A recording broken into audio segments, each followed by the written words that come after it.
Hello दोस्तों, कैसे हैं आप सभी लोग। तो क्लास को हम कंटिन्यू करते हुए, और आपको क्लासेस कैसी लग रही हैं कमेंट सेक्शन में ज़रूर बताएं। पीडीएफ नोट्स, मॉडल पेपर और हैंड रिटन नोट्स को प्राप्त करने के लिए आप हमारा टेलीग्राम चैनल ज्वाइन कर सकते हैं, जिसका लिंक मैंने डिस्क्रिप्शन में दे दिया है। और इस क्लास के बाद इसकी पीडीएफ भी आपको टेलीग्राम चैनल पे मिल जाएगी, और जो अब तक क्लासेस हो चुकी हैं उनकी पीडीएफ भी टेलीग्राम पे अपलोड कर दी गई है, तो आप लोग वहाँ से जाकर डाउनलोड कर सकते हैं। और टेलीग्राम डाउनलोड करने के आपके पास दो फ़ायदे होंगे। इससे आप अपडेट में रहेंगे, नोटिफिकेशन मिलता रहेगा वीडियो का, और आपको नोट्स भी मिलते रहेंगे। ठीक, तो क्वेश्चन नंबर 1 कहता है आपका,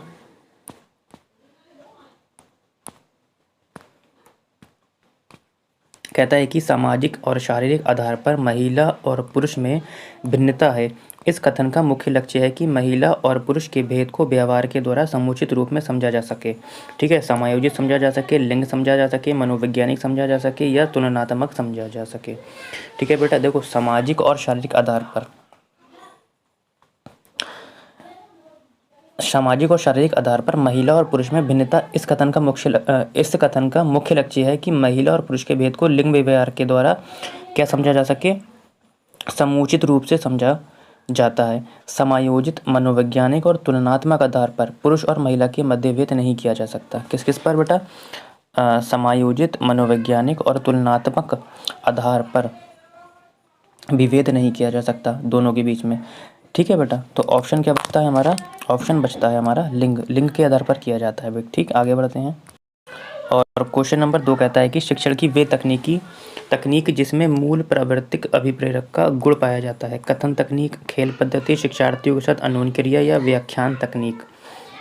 तो दूसरे का ऑप्शन दीजिए। मैंने आपको बताया था बेटा कि व्याख्या नहीं चलेगी, रट्टा नहीं चलेगा। ठीक है, ये वाला ऑप्शन तो आपका कट गया। ठीक है, तो दूसरे का अब आपको ऑप्शन बताना है। देखो, शिक्षार्थियों के साथ अन्वयन क्रिया में मूल प्रावर्तिक अभिप्रेरक का गुण पाया जाता है। किस में पाया जाता है? शिक्षार्थी के साथ अन्वयन क्रिया जब हम करेंगे तो इसमें कौन सा गुण पाया जाता है बेटा? मूल प्रावर्तिक अभिप्रेरक का गुण पाया जाता है। शिक्षार्थियों के साथ बेटा अन्योन्य क्रिया शिक्षक और विद्यार्थी के मध्य क्या करता है? संवाद, स्थिति एवं वार्ता का माहौल तैयार करता है, जिससे अधिगम प्रवृत्ति में वृद्धि होती है। ठीक, आगे बढ़ते हैं। क्वेश्चन नंबर 3 कहता है कि राष्ट्रीय शिक्षा नीति 2020 के अनुसार मूल्यांकन का उद्देश्य क्या है? रटने की क्षमता का परीक्षण करना, पुनरुत्पादन व याद रखने की क्षमता को नापना, बच्चों को सीखने की प्रक्रिया में मदद करना, या पूरे देश में बच्चों की तुलना करने के मापदंड बताना। तो ऑप्शन नंबर 3 का आपको आंसर बताना है। मैंने आपको बताया था, देखो रट्टा शब्द आ गया, याद करना आ गया, ये दोनों ऑप्शन तो आपके ऐसे ही कट गए। चौथा ऑप्शन भी कर सकता है कि पूरे देश में बच्चों की तुलना करें। देखो, तुलना नहीं करना है बच्चों की मानदंड के आधार पर। ठीक है, कि तू गधा है, तू पढ़ने में अच्छा है, इस तरीके से आपको नहीं करना है। ठीक बेटा, तो एक ही ऑप्शन बचता है आपका कि बच्चों को सीखने की प्रक्रिया में मदद करना। देखो, राष्ट्रीय शिक्षा नीति 2020 के अनुसार मूल्यांकन का जो उद्देश्य है आपका, बच्चों की सीखने क्रिया का मदद करना है। इस शिक्षा नीति के तहत क्या होता है बेटा? छात्रों के प्रगति के मूल्यांकन के लिए मानक निर्धारक निकाय के रूप में क्या बनाया गया था बेटा? परख नामक एक ऐप बनाया गया था। क्या बनाया था? परख नामक एक राष्ट्रीय आकलन केंद्र की स्थापना की जाएगी, जिससे बालकों में अधिगम सीखने की प्रक्रिया का निरंतर विकास हो सके। और राष्ट्रीय शिक्षा नीति 2020 भारत सरकार द्वारा कब हुई थी? तो ये हुई थी आपकी 29 जुलाई 2020। ठीक है, 29 जुलाई 2020 को घोषित की गई थी। और इस शिक्षा नीति के तहत कौन सा मॉडल बेटा डिज़ाइन तैयार किया गया है? तो 5 3 + 3 + 4, तो ये मॉडल आपका तैयार किया गया है। ठीक है बेटा, जल्दी ही इसकी एक क्लास आपको प्रोवाइड कराई जाएगी राष्ट्रीय शिक्षा नीति के ऊपर, उससे सारे क्वेश्चन कवर अप हो जाएंगे। आगे बढ़ते हैं।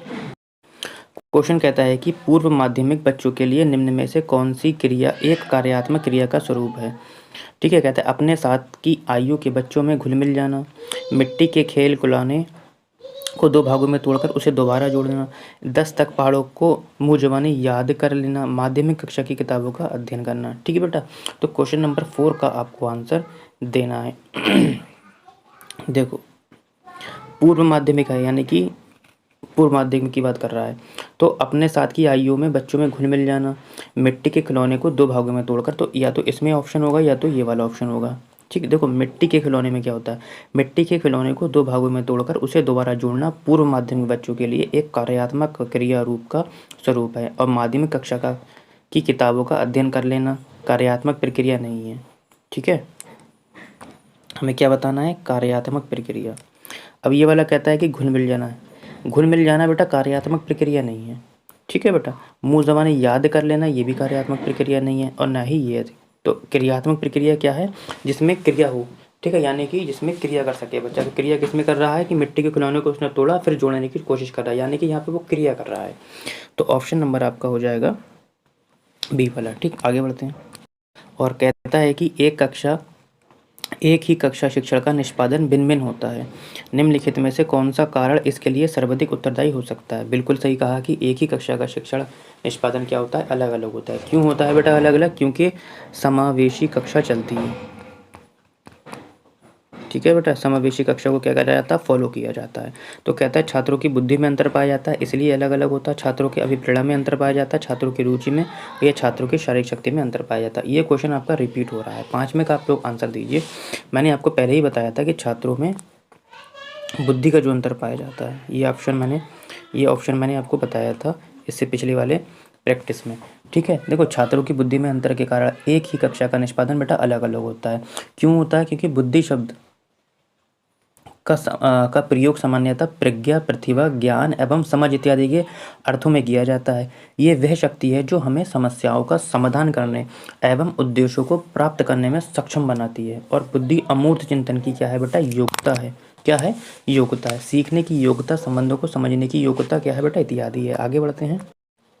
क्वेश्चन नंबर 6 कहता है आपका कि निम्नलिखित में से किस कथन से बुद्धि एवं बुद्धि परीक्षण के महत्व का पता चलता है? बुद्धि एवं बुद्धि परीक्षण के कहते हैं व्यावसायिक मार्गदर्शन में बुद्धि परीक्षण की भूमिका अहम होती है। बुद्धि परीक्षण द्वारा प्रत्येक छात्र की सही उन्नति के मार्ग को प्रशस्त किया जाता है। अनुसंधान के विभिन्न घटकों का चयन करना होता है, तो बुद्धि भी एक आधार होता है ताकि कम से कम त्रुटि हो।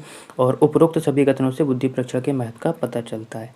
ठीक, तो क्वेश्चन नंबर 6 का आप लोग आंसर दीजिए। देखो बुद्धि एवं बुद्धि परीक्षण के लिए व्यावसायिक मार्गदर्शन और प्रत्येक छात्र की सही उन्नति के मार्ग को प्रशस्त करना, अनुसंधान के विभिन्न घटकों का चयन करना आदि महत्वपूर्ण, तब यानी कि सारे के सारे हो जाते हैं। व्यावसायिक मार्गदर्शन में बुद्धि का भूमिका होती है, ये ऑप्शन आपका बिल्कुल ठीक करेक्ट है।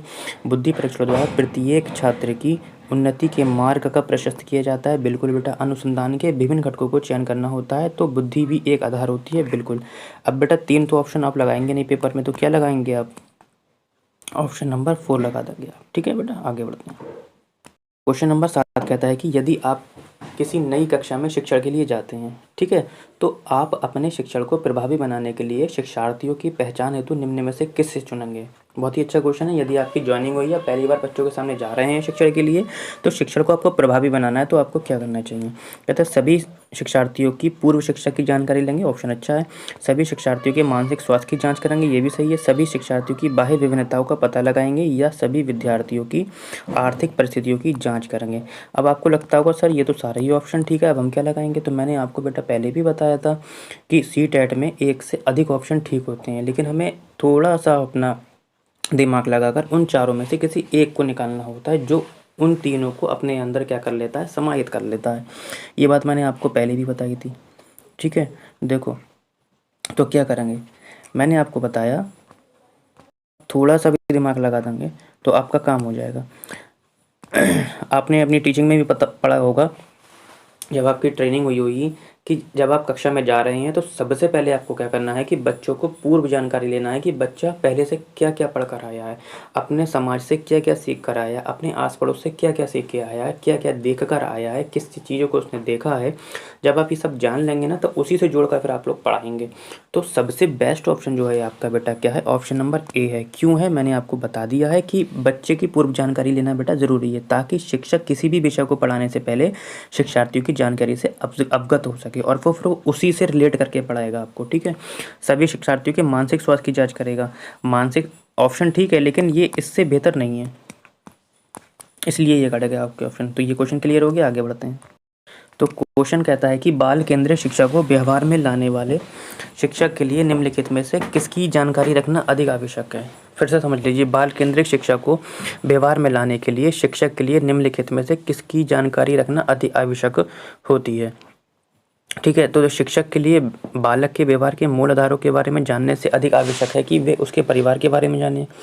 शिक्षक केवल बालक की रुचियाँ जाने। शिक्षक को बालक के बारे में भले ही कुछ जानकारी ना हो, किंतु उसकी पारिवारिक परिवार की आर्थिक स्थिति के बारे में उसे अवश्य पता होना चाहिए। शायद एक ऑप्शन नीचे रह गया है, हाँ। और चौथा ऑप्शन है कि बालक के संबंध में शिक्षक को उसके व्यवहार के मूल आधारों, आवश्यकताओं, मानसिक स्तर, रुचियों, योग्यताओं, व्यक्तित्व इत्यादि का। सबसे अच्छा ऑप्शन मुझे यही लग रहा है। फिलहाल आप लोग अपना आंसर बताइए। देखो, बाल केंद्रित शिक्षा को व्यवहार में लाने के लिए क्या करना चाहिए? शिक्षक के लिए बालक के व्यवहार के मूल आधारों के बारे में जानने से अधिक आवश्यक है कि वे उसके परिवार के बारे में जाने। ये तो गलत हो गया बेटा। भाई, हमें परिवार से मतलब क्या है? पहले तो हम बच्चे के पूर्व ज्ञान को जानेंगे ना। तो ये ऑप्शन इस तरीके से कट गया। मैंने बताया था केवल शब्द आ जाए कट जाएगा, कट गया।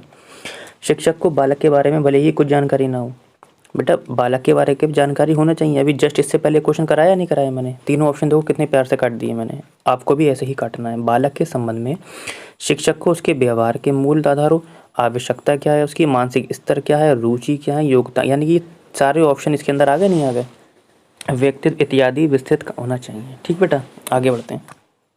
कहता है कि वाइगोत्स्की के अनुसार बच्चे अपने साथी समूह के सक्रिय सदस्य कब होते हैं? पूर्व बाल्य अवस्था में, बाल्य अवस्था में, प्रौढ़ावस्था में या किशोरावस्था में? ठीक, तो 9 का आपको आंसर देना है कि वाइगोत्स्की के अनुसार।